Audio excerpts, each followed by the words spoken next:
This is actually an old concept. We've been talking about doing this for a while, which is bouncing around to different parts of the world, getting affiliate owners together, and just kind of talking best practices, what's worked, what hasn't, things we picked up along the way, things that have come and gone. What are your guys' thoughts on just the way gyms are maybe programming? I'll tell you what, when we go to do drop-ins, that's how Matt and I pick the gym we're going to drop into. Just by looking at the program that they did last week, and that gives you a really good idea as to how well they understand the intent of a GPP program. Sure. With CrossFit. And how much coaching is actually happening. That's the first thing I'll look at when I go to drop in at a gym is their programming. But on another note, like, I'm going to play devil's advocate for a second on the side of the affiliate, because you know, we never programmed in our gym for a competitor for the regular programming. We just never did. It was always for GPP. Sure. And you get a lot of feedback from your members that want what's Matt doing, you know, what's Camille doing, and they want to know what it is so that they can do it and get better. And I'm sure you felt the same way, Pat, with your members asking you what you do. And so there's a pressure to want to give them that product. Sure.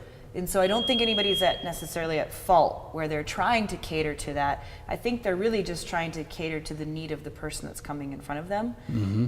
The disconnect is really in assessing and figuring out if whatever it is that you're doing, whatever you've changed, whatever you've added, whatever you're putting on the whiteboard that day, is it working? Mm-hmm. I think that's the disconnect. Like, how are you tracking it?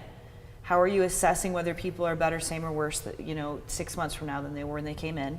How are the injury rates in your gym? Mm-hmm. Are people, getting tweaked pretty often? Are they unmotivated? Are they still really jazzed to come in and do the workout? Like, more than they should do this program or they should do that program in their affiliate, I think it's the assessment piece that's missing. Yeah, I agree with that. Yeah, I do. Als ik het goed begrijp, gaat het niet om welk programma je doet, dit programma, dat programma, hetzelfde als huidige gamesatleten, vorige gamesatleten, of dat het werkt. Dus als je beter bent dan gisteren, vorige week, 6 maanden geleden, zonder al te veel blessures, I'm onto something. Laten we verder luisteren. I agree with that. I think it's the application, honestly. Yeah. Because like I look at, when I drop into, it's like I look at what the workout is going to be. And I'm less concerned about exactly what the workout is until I'm in there and watch the coach. Like Matt said, either coaching, but then also talking to people about scaling appropriately. Yeah, but right, even and before I think maybe that's where I was kind of going earlier, because that's what I see. I think I'm seeing a lot. It's just there's that athlete or that group of athletes in a class that it's like, oh my gosh, like that trainer should be over there. Like that needs to be addressed. Like go work on that. You know what I mean? Oh yeah. And frankly, I mean, what Cherie's saying is when she sees the programming and it's multi-part.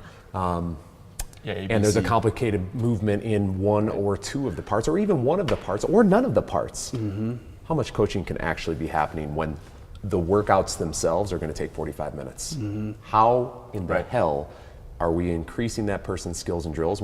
And let's say they only come in 3 days a week. They're not getting enough exposure to the program. And chances are, in my opinion, a person will stick with a program that's a multi-part program for a short duration of time before they become overrun with overtraining symptoms. Hey, I'm tired, I feel lethargic. Don't want to do it. I've got aches and pains, I'm no longer motivated. Plateaued. Whereas if you come to a facility where there is a single workout and there's a length of time where you develop skills and drills for that workout, you throw down, and then you spend the remainder of the time either building more skills and drills, refining skills and drills. How about just warming up and cooling down appropriately? Yeah.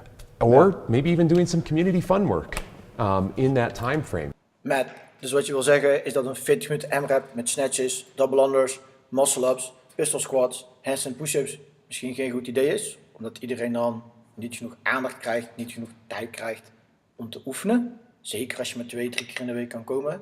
Je nooit genoeg boot stelt aan alles. Dus beter een programma waar je focust op 1 belangrijke, maximaal 2 belangrijke bewegingen. Goed hard zweten, fietsen, burpees, you know the deal. En dan nog meer oefenen?